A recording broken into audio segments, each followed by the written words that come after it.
Hi everyone, I'm back for a review of the relatively new Vince Staples album, Crybaby. Vince is a rapper who I've known about for a while now. I listened to his last album, Dark Times. I believe that's the last one he released, back when it came out.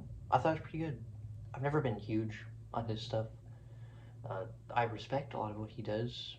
Obviously he has like pretty well-known albums like Big Fish Theory is the main one. But, for me, it's never been anything I haven't gotten anywhere else. But still, I respect his talent. I think he's very good at what he does.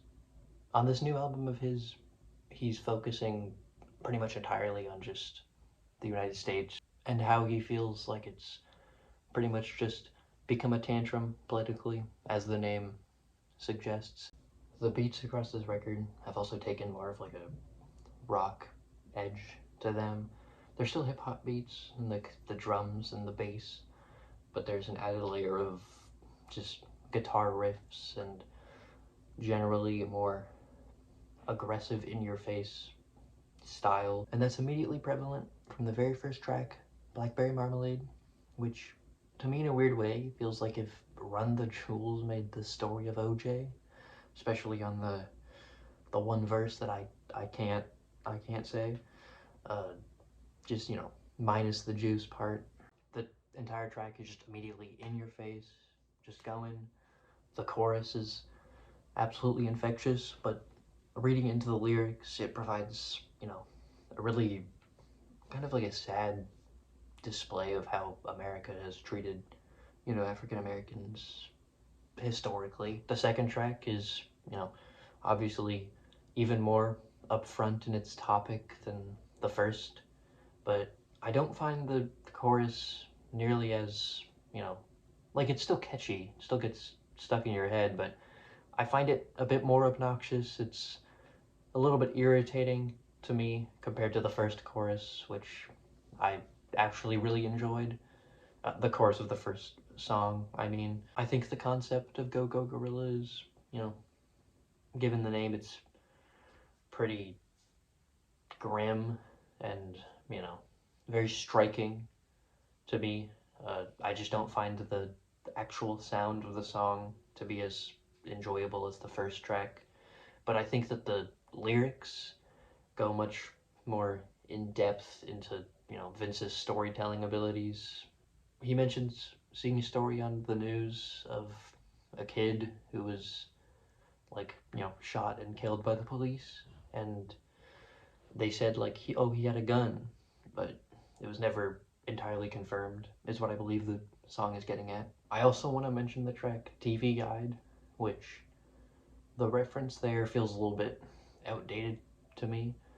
Uh, Television in America, I believe, has been a huge thing. I mean, it's been a huge thing around the entire world. I'm not American, so I wouldn't know for sure. But, when I look at old videos of the US, there's a lot of TV stuff. But nowadays, I feel like it's kind of been taken over by, like, obviously phones, which is what I'm recording this on right now, and just general social media technology. I understand the point of the song and I get it. I just feel like referencing something that, Public Enemy was referencing on, obviously, She Watched Channel Zero back in, like, 1988, mentioning that on a song in 2026, like a new song, is a little bit of a weird choice. Although I do think, in the abstract, the song's idea of, like, how we're being sucked into screens and distracted from things around us that are important does ring out fairly well. There are also plenty of references across the album to, religion, which makes sense given the idea of, the US, which is a country very dominated by religion, specifically, Christianity, as with the mention of the devil kind of later on in the album. Also the track White Flag, which is a much calmer song compared to a lot of the other ones. It is kind of just Vince saying he's kind of tired of people fighting and arguing all the time. He just wants everyone to come together. The the whole One Love kind of thing from, you know, hip hop back all the way in the 90s. It has this very nice, simple, you know, very soothing drum pattern that's just very easy to get lost in. Though I do feel like the verses, with, you know, just him speaking very slowly, the very, you know, abrupt shots of strings, it kind of floats along and doesn't really amount to much in the end, at least for me. There are also much louder songs like The Running Man and Big Bad Wolf, which both share just this very loud, distorted, bassy guitar, and these very aggressive drum beats that are just constantly going, along with Vince's rapping becoming much faster, much tighter, just carrying you through the whole song as he says whatever he needs to. Then we have the closing track, 7 in the Morning, which describes Vince, you know, looking outside at that time and just seeing people, you know, as he sees it marching along, comparing them to, you know, soldiers just left, right. Uh, Very likely they are, you know, kind of moving throughout the regular morning routines of heading over to probably their 9 to 5 jobs, just mindlessly following the system that we usually do. But I think, given all the topics up to this point, it's a great way to end the album. Wasn't like particularly amazed by the track or anything, but you know, I think it fits very well as the closer.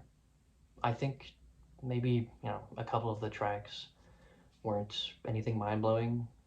It was just, you know, very verse, chorus, which isn't particularly bad, but you know, some of the choruses like Running Man kind of lacked substance for me, but on the whole, I really enjoyed it. I think it was great from Vince. Not mind-blowing, but just, you know, good. I'm thinking like a 7, you know.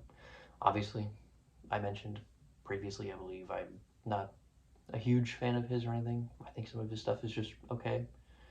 But I did enjoy listening to this when I did. Yeah. I'm sure more people will get more enjoyment out of it than I did. But that's just how I feel. That's about it. See you.